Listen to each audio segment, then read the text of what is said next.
Okay, welcome everyone to the sixth webinar of this week. If you missed any of the earlier webinars, you can access them on our Event Tornado webpage. One small update before we start. The team formation deadline has been extended till tomorrow, Thursday, 5 p.m. Swedish time.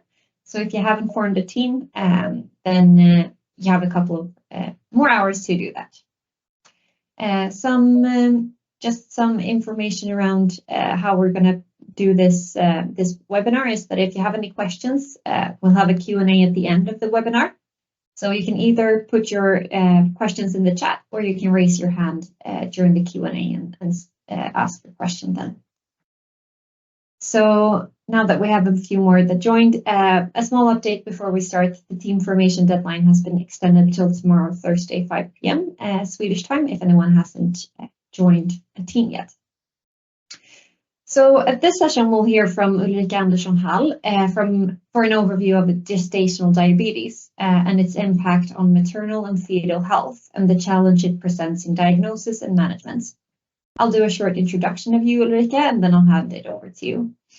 Ulrika is an associate professor at the Institute of Neuroscience and Psychology at Sahlgrenska Academy and has been working on has been the project lead for the Pregnancy, Obesity, Nutrition and Child Health study since 2015.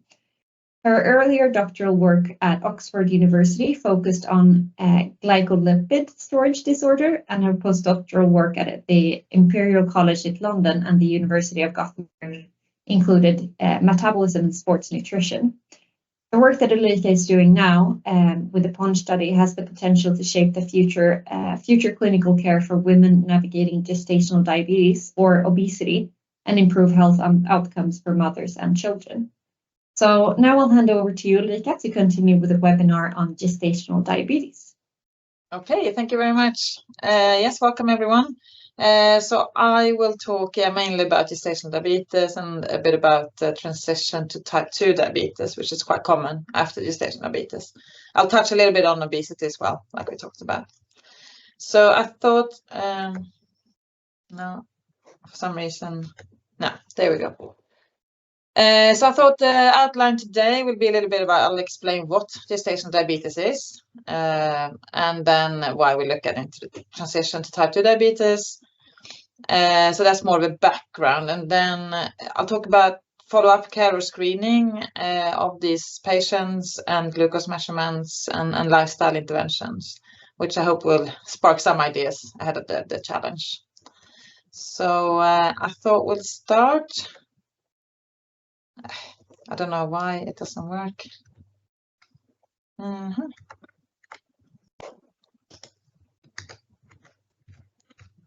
Well, I can't get it to work.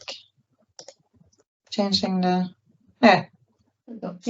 They changed that. Yeah, I don't know. It keeps moving. Anyway, so gestational diabetes is diabetes happening during pregnancy, and pregnancy in itself is a natural state of insulin resistance.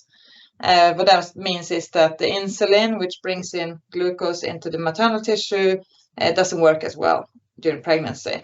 And the reason for this is that you want to shunt more glucose to the fetus rather than to the mother. So everyone has this. But what happens in what happens in healthy pregnancies is that you get a compensation through an increased insulin production. So you produce more insulin during pregnancy, which means that more glucose will be able to go into the mother's tissues and we can keep the glucose nice and low. So you have normal blood glucose. But what happens in gestational diabetes is that you might have a further increased insulin resistance. So insulin doesn't work as well. And you see that, for example, in obesity or high BMI, as I've written here. Or you might not be able to do this increased insulin. So the insulin response doesn't work as effectively. You might not increase insulin. So that way you won't take up the glucose and you'll have increased blood glucose. So this is what we call gestational diabetes. So it's high glucose during pregnancy. And interestingly is that this is normalized as soon as you give birth to the baby. The blood glucose levels go down to normal again. So it's all got to do with the pregnancy. So you're basically healthy after the pregnancy. And the risk factors for getting gestational diabetes, they're quite similar to type 2 diabetes. I mean, these are quite similar diseases. So the risk factors are obesity at the start of pregnancy, high age, or if you have heredity or ethnicity with higher diabetes rates, or if you've had a gestational diabetes before, or if you have had a pregnancy with a large baby, that could be an indication that you had gestational diabetes last time as well. But on the other hand, 50% of patients have no known risk factors. But if we look at the first two risk factors for getting gestational diabetes, age and obesity, if you look over time here from 1970s to now, maternal age is increasing. So mothers are older when they get pregnant, and they're also heavier. So this is maternal BMI over time. This is for Sweden, but it looks the same in all Western countries. In Sweden at the moment, we have about 18% of the women start a pregnancy obese. So obviously this means that gestational diabetes prevalence, the rate of gestational diabetes is increasing. And how common is gestational diabetes? Well, this is a little bit of a rabbit hole. I'm not going to send you too far into this. But if you see here, just GDM prevalence is about 1 to 24% globally. That's kind of a wide number.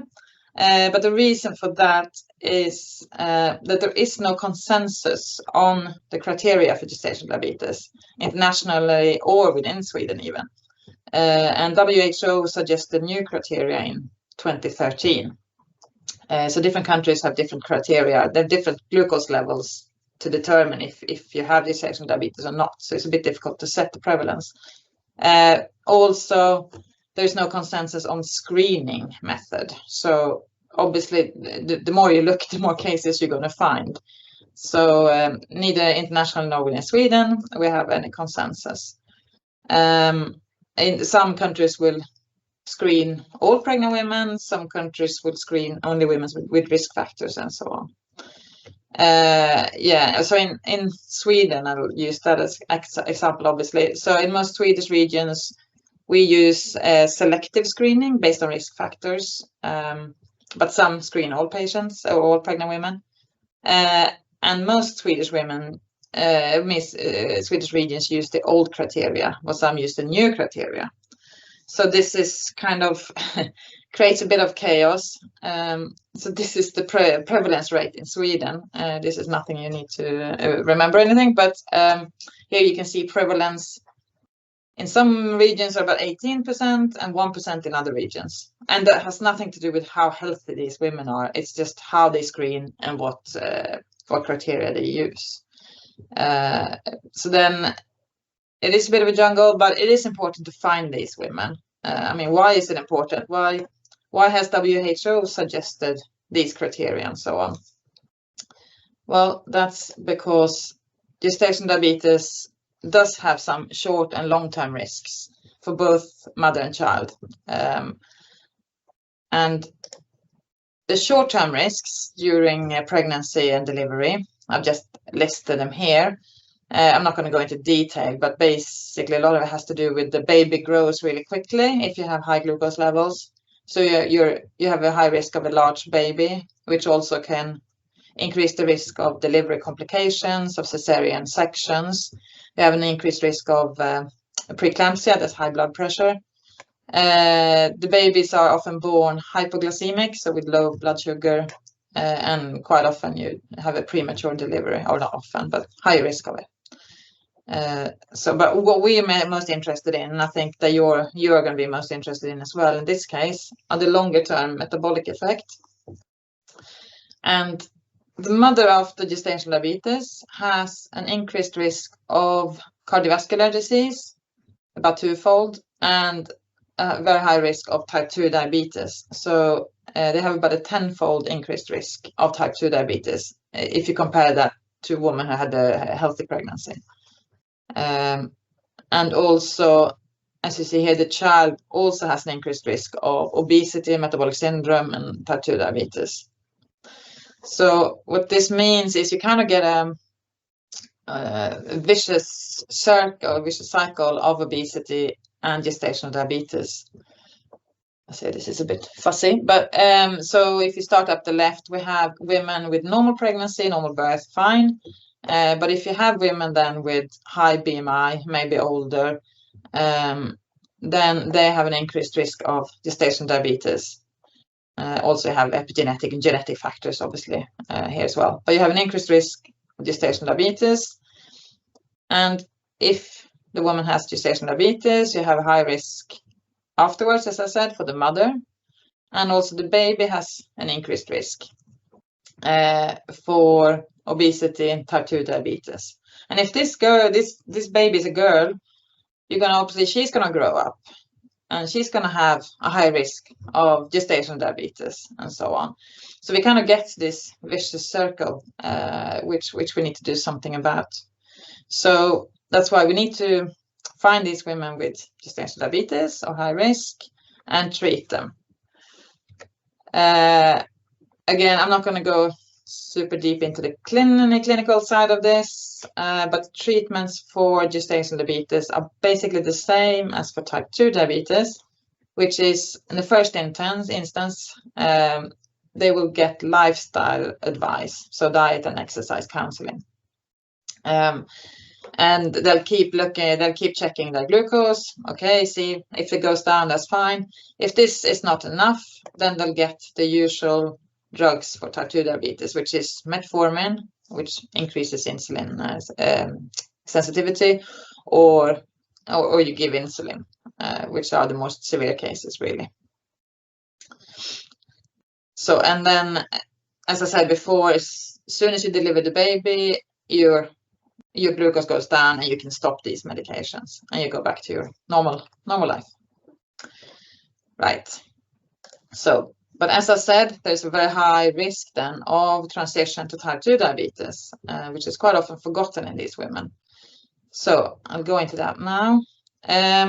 Yeah, I'll use our PONJ study as an example here, going forward a few slides. I hope it's not too complicated.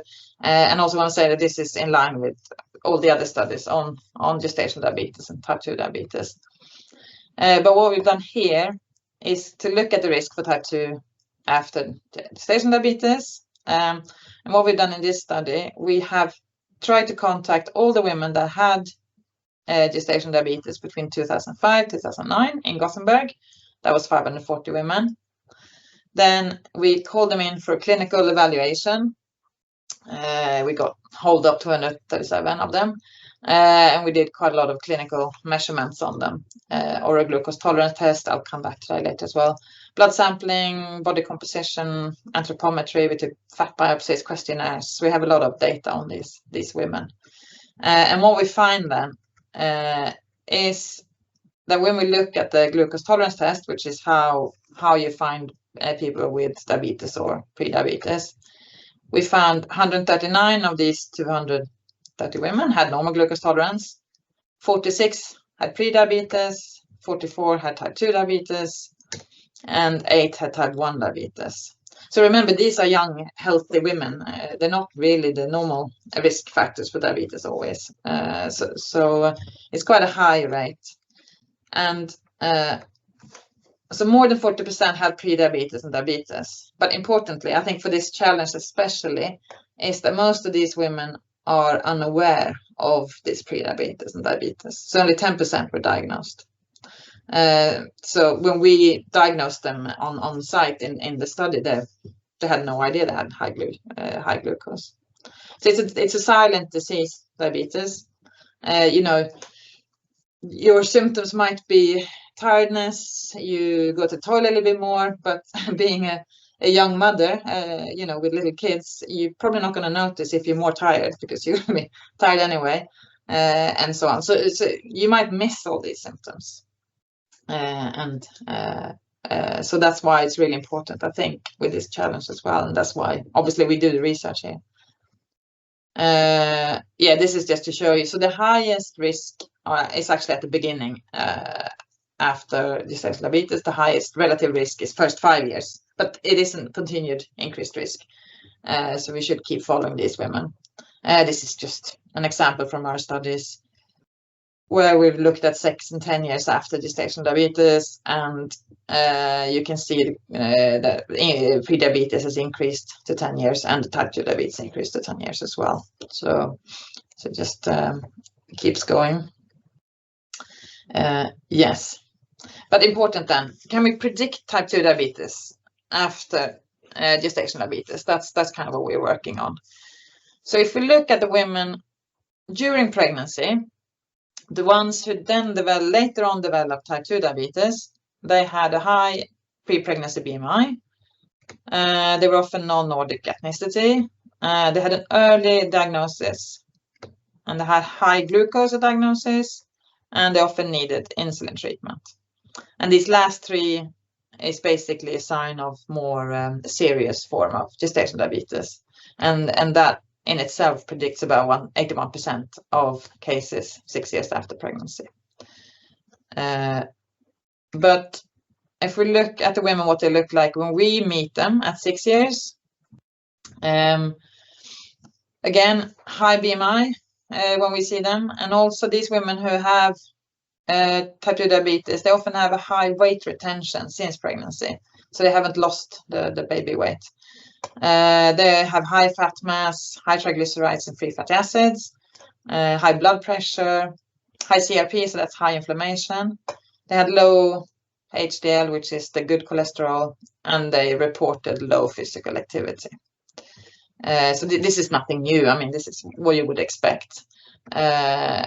So what you see here is women connect this to obesity as well, that we have women with high pre-pregnancy BMI before pregnancy, or high BMI after pregnancy with a high weight retention since pregnancy. They have a high risk of type 2 diabetes. And if we look at this weight retention, because this is obviously something that we could possibly do something about. So what you see in all pregnancies, basically, you see weight and fat mass increase during pregnancy. And usually we have a weight retention. So on average, the woman will keep about half a kilo to 3 kilos after pregnancy as well. So she doesn't lose all the weight that she put on. I mean, what you ideally would like it to look like is something like this.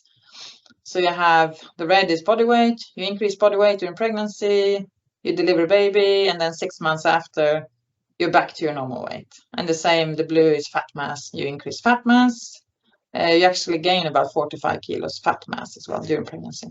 Yeah, and then you could drop that after. Perfect. This is ideal. It doesn't always happen, as I said. The mean weight retention is a little bit more. But these are real data, and it's something we have seen in our dietary study, where we actually help the women, so then you can go back to your original weight. But most of the time, you'll keep some of the weight on. So again, this is kind of a vicious circle again. You have the woman here. She has her first pregnancy. Gestational weight gain is this. So she has gestational weight gain, which obviously leads to the BMI goes up during pregnancy, your fat mass goes up, your visceral fat goes up.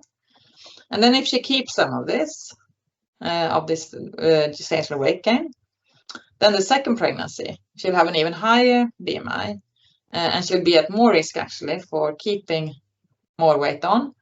She'll have a high fat mass, higher visceral fat, and then she'll have the metabolic consequences I talked about. She'll have an increased risk of gestational diabetes, increased risk of preeclampsia, which is hypertension, and then high cholesterol. And then, again, if she doesn't lose all of that weight, later in life, she'll have increased BMI, fat mass, visceral fat, with the metabolic consequences then of risk for diabetes, cardiovascular disease, metabolic syndrome. So this is really something highly relevant then to female health, and it's important point of intervention, this, I think. So important for this forum, I think. Yes. So can we prevent or delay the development of type 2 diabetes? I mean, that's really what we want to do. So the idea then would be to identify the women with the highest risk through screening, intelligent screening, I'd say we need. And then we could possibly treat with intervention, or even we might need treatment. So that's what we're working at.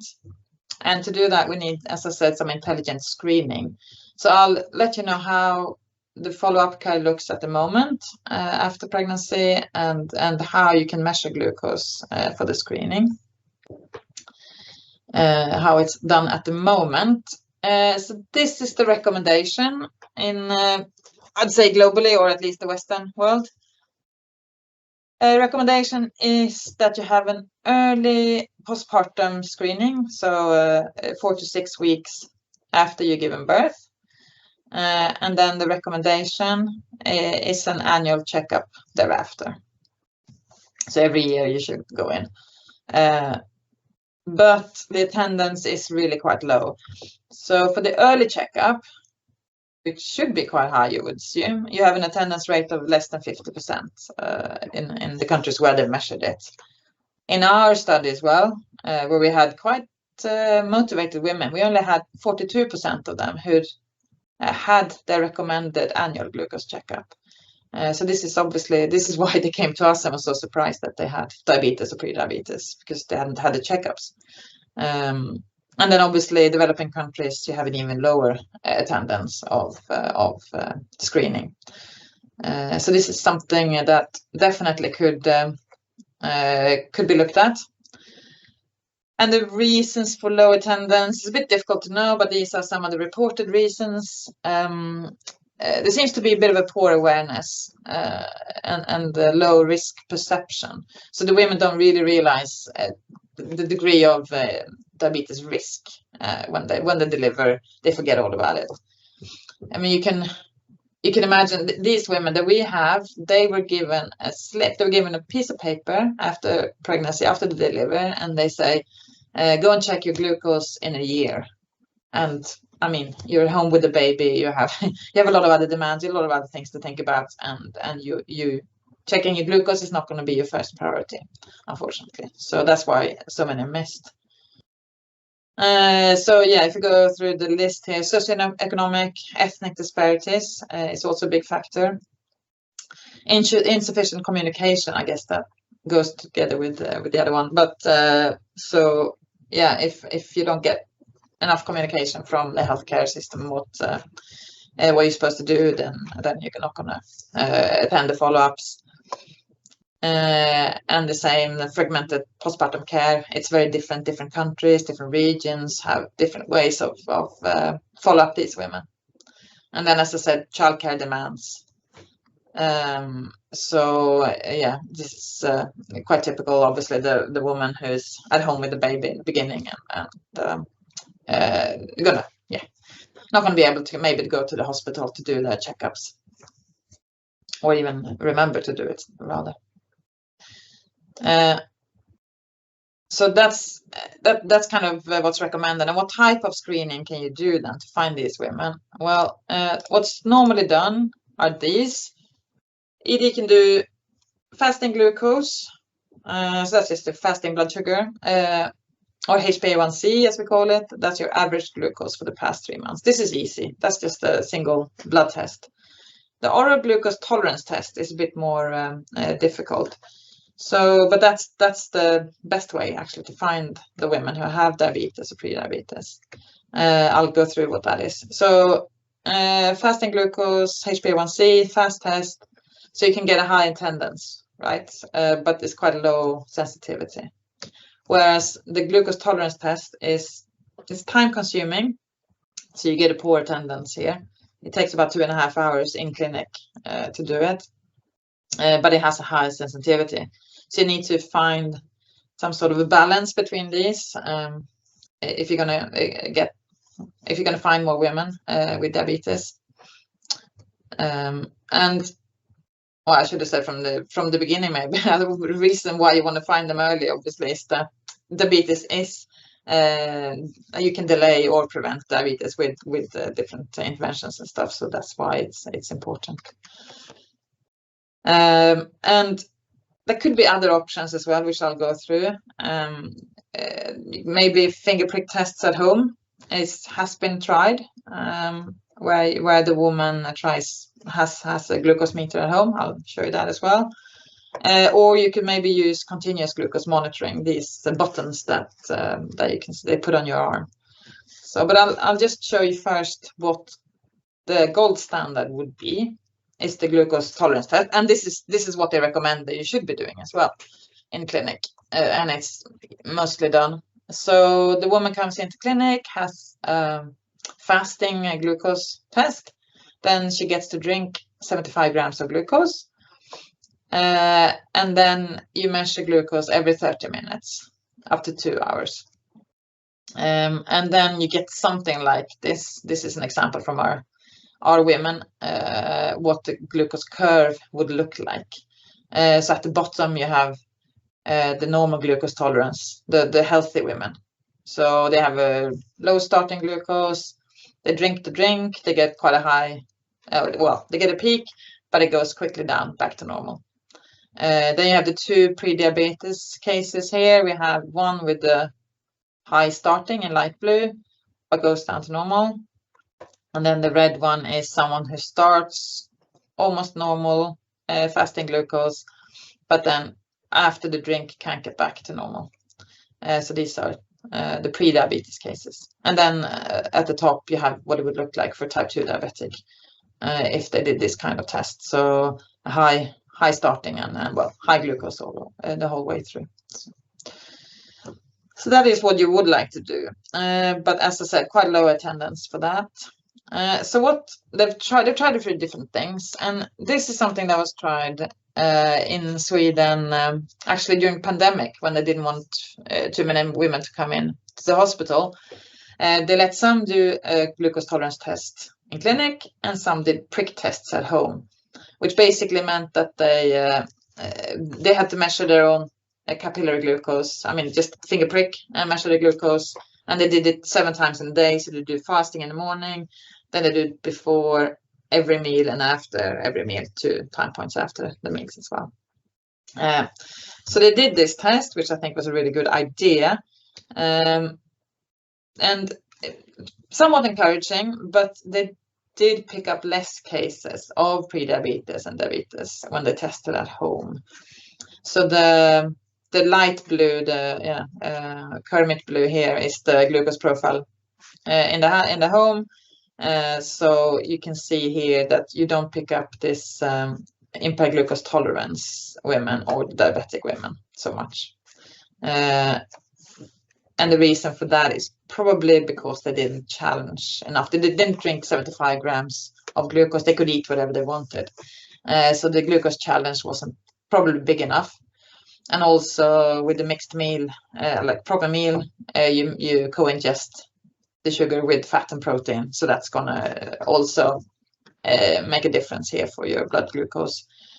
And you're supposed to be sedentary. You're supposed to be still while you do a glucose tolerance test, which obviously if you do it at home, these women weren't. They were taking care of their babies and doing other things. So that might have had an effect as well. But I think this is something that could be worked on.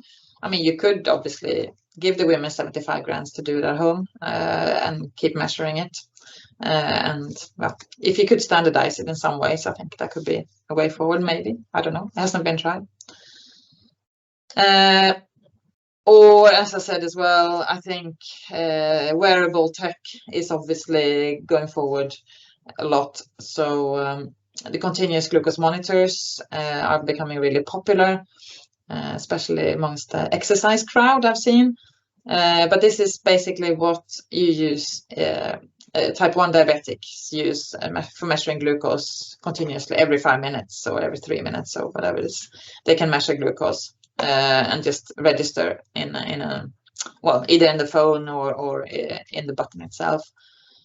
So yeah, you get curves like this. This is an example that we've done 4 years after gestational diabetes, where we've had a woman with normal glucose tolerance in blue and a diabetic in orange over 10 days. So you can see the blue normal glucose tolerance, she's got lower glucose all the way through compared to the diabetic.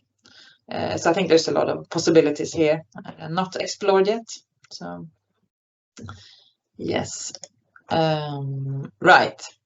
So that's all I'm going to say about the screening, glucose measurements, and then to the last bit then, because if you screen, if you find women who are at risk, you need to do something about it as well. You need to have some sort of a lifestyle intervention in place. Well, question, is lifestyle important? Yeah, I would say it is. So diet and exercise, you can change your body weight and your body composition and get an effect on diabetes. Or you can have more direct effects as well from diet and exercise that doesn't have anything to do with the weight changes, really. And as I said before, for these women that I talk about, I mean, the weight retention after pregnancy, that's an independent factor for diabetes risk in the long term. So it's kind of important to get you back to your starting weight. So yes. And now I'm just talking type 2 diabetes. This is obviously for other diseases connected to obesity and so on as well that this applies to. So yeah, I'll just show you a couple of examples what we see in our women for lifestyle, not interventions. Just this is cross-sectionally, but just see that there is a difference in diet and exercise in our women. So here we've actually asked the women what to eat. It's quite difficult to see changes when you just ask people. We saw no differences in energy intake or anything, but what we did see was there was a difference in margarine intake or vegetable oils. So women with high margarine intake, they had higher glucose. Women who ate a lot of vegetable oils, they had lower BMI, low blood pressure, they had higher muscle mass. But this is subjective, just reporting. So we also did an objective measurements. I know this is difficult names everywhere here, but what we actually measured is the fatty acids in the serum and what type of fatty acids they had, which kind of relate to what you eat. So if you have a lot of saturated fatty acids in your blood, these women had high glucose, high insulin, HbA1c, and so on, and high waist circumference. So they were worse off metabolically. And the same with the women who had high monounsaturated fatty acids. Yeah, and similar. And then we had the polyunsaturated fatty acids, which you see in vegetable oils. Women with high levels of that, they had a good metabolic profile. So they had low glucose, insulin, low BMI, low fat percentage, waist and hip, low blood pressure, and so on. So we saw a clear difference when it comes to at least fatty acids. Also, we saw a difference in exercise, or not in, I should say, in fitness. I should say we saw a difference because we also asked them to report how much they trained, and that was a bit difficult. We saw some differences, but it was much clearer when we actually objectively measured their fitness. So here I've just shown you association between fitness and metabolic health 10 years after pregnancy. And don't worry about numbers here. It's just you have all the clinical variables at the top, the glucose, HbA1c. This is insulin resistance, waist-hip ratio, and this is the good cholesterol. And everything that's green is a significant correlation. So this correlated with, this is the maximum oxygen uptake, which is the aerobic trained endurance, how aerobically fit you are. And all of these are strength tests that we did for the women. We did 5 different strength tests, and obviously you see quite a clear correlation between health and how fit these women were, both strength-wise and aerobically. And it's important also to remember, obviously, that exercise has a lot of other benefits than just weight loss. I mean, you can see the risk for type 2 diabetes goes down when you exercise, even if you don't lose weight. So there are multiple positive effects by exercising. But anyway, this is cross-sectional studies, so it doesn't actually say anything about causal effects. So what you need to get in are interventions, really, to see what happens. And what is usually said is that pregnancy is a teachable moment. What I mean by that is it's kind of a window of opportunity. It's a time of the life that when the women want to make a change. They want to improve their health for themselves and also for the baby and for the family. So this is quite a good time to get in at women during pregnancy or just after pregnancy. Probably during pregnancy is the best time. So they have tried this, obviously, after gestational diabetes. They've tried a few interventions, for example, lifestyle. They've given metformin, they've asked them to breastfeed more, and you can lower the risk of type 2 diabetes quite a lot. This is a reference for these numbers. But as with all interventions, you get quite mixed results. So some are positive, some are not. So,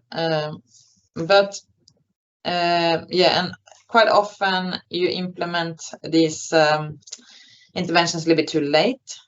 So you want to get in quite early after pregnancy to get this. And also you have adherence difficulties, which you have in all interventions you try to do, but maybe specifically in this group because of the family commitments and so on. Yes, I thought I've just added a couple more reviews. It's a lot of text here, don't worry about that.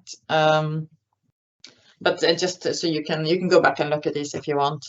But this is a review on the weight retention after pregnancy, if you can get interventions in to reduce the weight.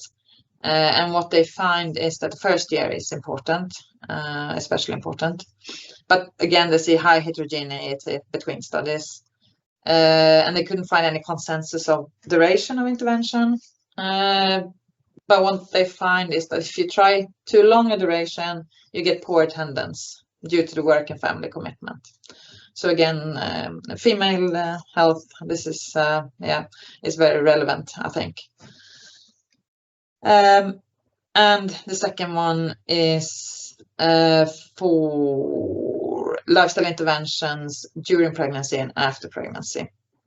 They just line up the keys to successful interventions. But I mean, this is nothing different to normal interventions, obviously, for obesity or anything else.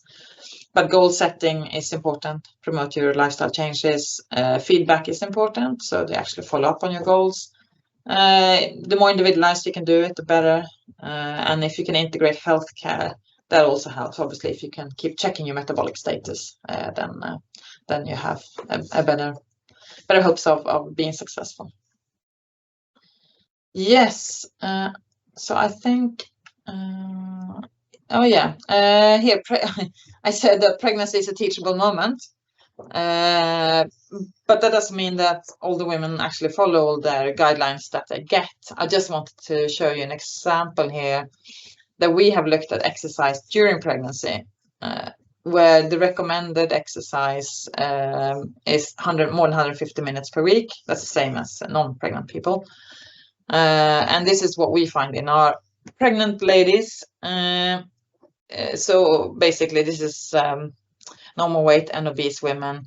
You don't need to understand the graph. What you need to understand is that no training, they report no training, is the light gray. And you can see it's kind of dominated by people who don't train.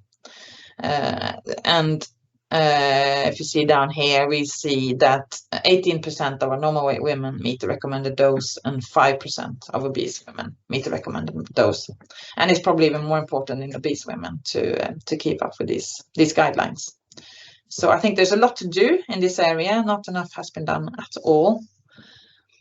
And I think the take-home message today would be, well, obviously it's the background that women after GDM are a high-risk group for type 2 diabetes, even though they might not know it, and they're quite healthy.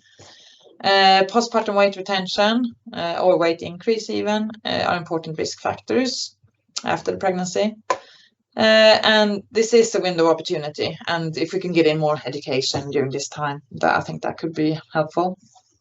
And then when I came to the screening, screening is important, but it's low attendance at the moment. So we need to come up with better ways of screening, I think, more effective ways. And we also need effective interventions somehow. So yes, that's everything from me. This is us who do the research in the group, 5 ladies. Thank you so much. Really interesting. Let's see. We have one question in the chat. Sarah, do you want to unmute or do you want me to? Yeah, happy to ask. So I was just wondering regarding what you were just discussing before, comparing physical activity or exercise, and it showed that it's super low. So I was wondering, what is considered as exercise? Is it like specifically going to the gym and working out, or is it any sort of physical activity like going? Yeah, I know. I did go into details here. So in this case, I've done this both during pregnancy and after pregnancy. But in this case, I have divided into walking, aerobic exercise, and resistance exercise. So we've actually asked them to grade, how much low intense activity do you do, how much endurance activity do you do, how much weight training do you do, and then we try to get it into the right units for the recommended dose, because it's like 150 minutes for low intensity, 75 minutes for high intensity, and then you're supposed to do it twice. I think it is 2 or 3 times weight training per week. So it's so it's really low. I also have these figures for gestational diabetics after pregnancy, and it's also quite low, unfortunately. So does that answer your question? Yeah. Yes, and maybe just as a follow-up, because I think it's interesting when you say like also after pregnancy. So I'm just wondering, like, does the physical activity then, how does it change from before pregnancy, during pregnancy, and after pregnancy? Yeah, that's a good question. I think people in our study, they increase after pregnancy because we follow them through pregnancy and after. So we talk about diet and exercise.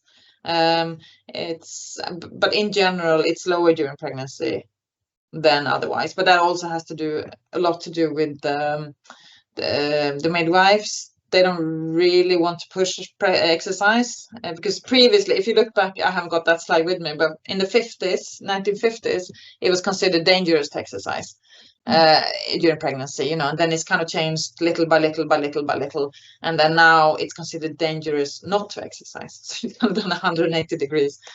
So that means that most of the midwives are a little bit behind, and they don't recommend enough exercise as well. So after exercise as well, there is the problem of postpartum. I mean, you have some other problems when you have partly your body's changed after pregnancy, and also you have a baby to take care of.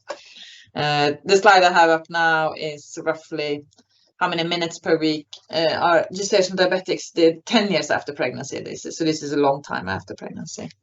But as you can see, still a lot of women who do no exercise whatsoever. And also you can see there's a tendency for the type 2 diabetics to do the least amount of exercise, which is the group that needs it the most. I have another question from Taya.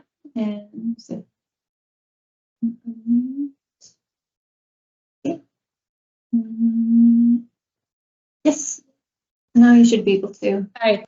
Yeah, thank you. I was wondering which type of intervention you think is most effective. Is it the exercise or the lifestyle? Yeah, the other lifestyle intervention like food.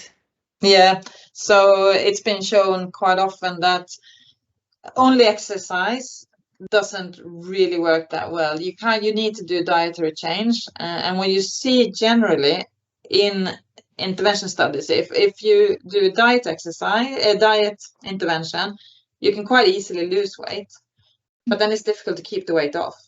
But if you add on exercise, then you manage to keep it off. So it seems like the diet is most important for losing the initial weight, and then exercise is most important for maintaining the low weight.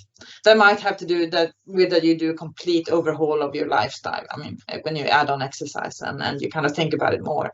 I don't know why, but that's the general perspective at the moment when you look at all the different interventions. But normally you would have to do some sort of a dietary intervention to lose the weight to start with, because if you can't outrun a bad diet is kind of a saying they usually say. I mean, if you stand on a treadmill and you see how many calories you spend, if you run and you're absolutely exhausted, it's like, yay, I've spent 200 calories. Yeah, okay, go home and eat a couple of sandwiches and that's gone. So it's you kind of need to get both in. So yeah. Indeed. Are the women that are pregnant also put on a diet, or is it only after pregnancy that they put the women on a diet to lose weight?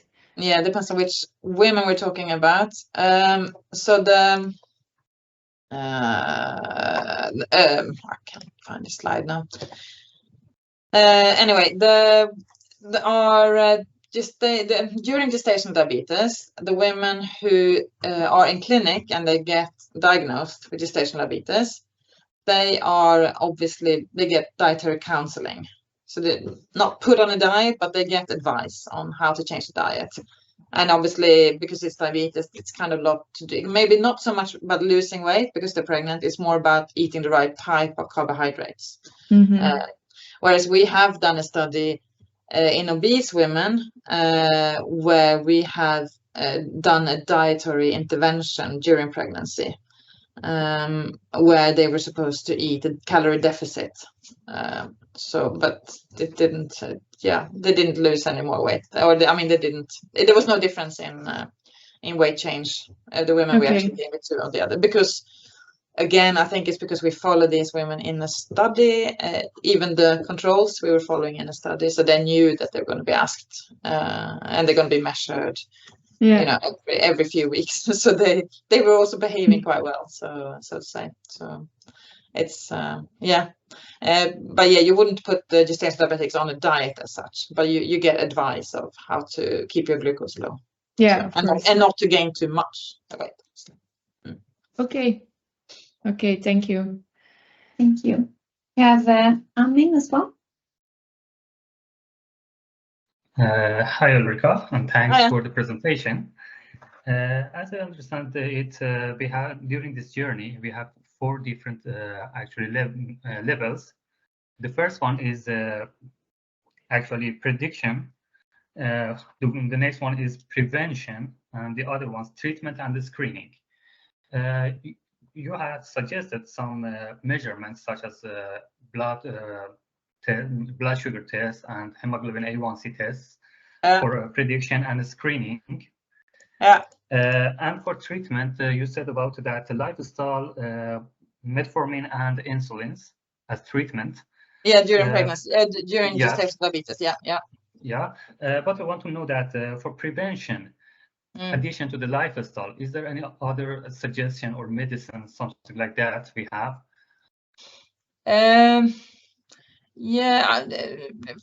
For just during pregnancy, you wouldn't do any other prevention apart from lifestyle. Obviously, what happens if you start your pregnancy with a high BMI, what happens then is you'll immediately get to see a dietitian in most countries, I'd say, to prevent development of gestational diabetes, or try to prevent it. So they do, but you wouldn't be put on metformin, not in Sweden anyway, unless you actually have high blood sugar. So and you wouldn't use GLP-1 agonist or anything like that in pregnancy. It hasn't been tried yet. So that's something that could be used maybe after pregnancy for weight loss. And we also have your mentorship during the hackathon. So do I? We're visiting you at the Sahlgrenska Science Park at weekends. Are you there or virtually? I don't think No, Ulrika will not be a mentor. We have other mentors that can support you with this challenge during the weekend. Yeah. But So you're very welcome to send me messages if you want to ask Yes, questions. of course. But I'm away at the weekend, I'm afraid. So yeah. Perfect. Thank you. Okay, thank you. If anyone else has any questions, please share that in the chat or raise your hand. In the meanwhile, I can ask questions. So we were talking about both pre-diabetic and then type 2 diabetic. Mm-hmm. So, and when you looked at the home monitoring, you had the two, like the normal, this one, you had the normal glucose levels and the type 2 diabetic ones. Mm-hmm. Do you think it's possible to capture the pre-diabetic ones when you don't do a overall glucose tolerance test as well? That's the tricky bit, and those are the ones you want to catch. I mean, because obviously it's easy to prevent if it hasn't gone too long, right? So it's if you do just to now when I say pre-diabetic, I kind of bunch together two groups, which is a bit unscientific, but it's just to make it easier. But so the impaired fasting glucose ones, they're quite easy to catch. Because they have high glucose in the fasting state, so then they can discover it at home with their capillary testing, because they have capillary testing from pregnancy and everything, or just with a simple blood test. But the red ones here with the impaired glucose tolerance, you kind of really need to do a glucose tolerance test. That's why they try this at home. But as you see, you don't really pick them up because it's not quite enough of a challenge. But I think there could be ways of doing it, and also we are looking at other biomarkers for this, for pre-diabetes as well. Obviously, I mean, a lot of people are, not just us. So I think it would be nice if we could catch them. I'm hoping you could do something with continuous glucose monitors, or even with just a test at home in more efficient way. Because as I said, if you're home with a little baby and you're told you're going to go into clinic for 2.5, 3 hours and do a glucose tolerance test, it's not very popular. So Thank you. It's the same in our study. I mean, it's hard to get them all to do it, to be honest. I can imagine that's challenging. And it's not very nice either to drink, especially because they've all done this during pregnancy. That's how they were diagnosed during pregnancy. So then they were already kind of feeling a bit queasy, and then they're given 75 grams of sugar during pregnancy, and that's what they have in their memory as well. Oh, I remember that glucose tolerance test. That was awful. That's what they come back to us and say. It's the best test there is at the moment. But it would be good if there was another option. Yeah. So the hackathon might come up with great ideas here. Let me know. You also showed a slide over the prevalence between the different regions. Is that because they do this oral glucose test, or this is I didn't really go into that. So they do glucose tolerance testing for everyone who's at risk. So you see this. So Skåne is somewhere here. They glucose tolerance test every woman. They've always done that. Every pregnant woman do a glucose tolerance test. So they have a fairly high, but they don't use the new criteria. So they use the old, more stringent glucose criteria. So even they'll pick up everyone who has the higher level of glucose anyway. But here you have the Jönköping, for example. They probably screen everyone with a glucose tolerance test, and they use the new criteria. So then they're gonna pick up a lot more women. Whereas then Västerbotten down here, 1%, they probably only do look at the risk factors. Okay, this woman has a high BMI, or she has type 2 in her family history. Okay, then we'll do the glucose tolerance test with her only. And then they've used the old criteria. So this is this is a shame, because you can't really at the moment compare different studies from different countries, from different regions, when you want to look at prevalence and things like that. So it's a mess at the moment, but I'm hoping with the new criteria WHO, then everyone's gonna settle in, and it's gonna be good in the future. But yeah. Great. Thank you so much for this session. It's been really informative and really good. So if no one else has any questions, I think we can wrap it up here. Thank you so much, Ulrika, for Okay, thank you, Rebecca, and everyone else. Yeah. Have a good weekend then at the hackathon. Great. Thank you so much. Thank you. Okay, bye. Thank you everyone for joining. Bye. Thank you. Bye. Thank you.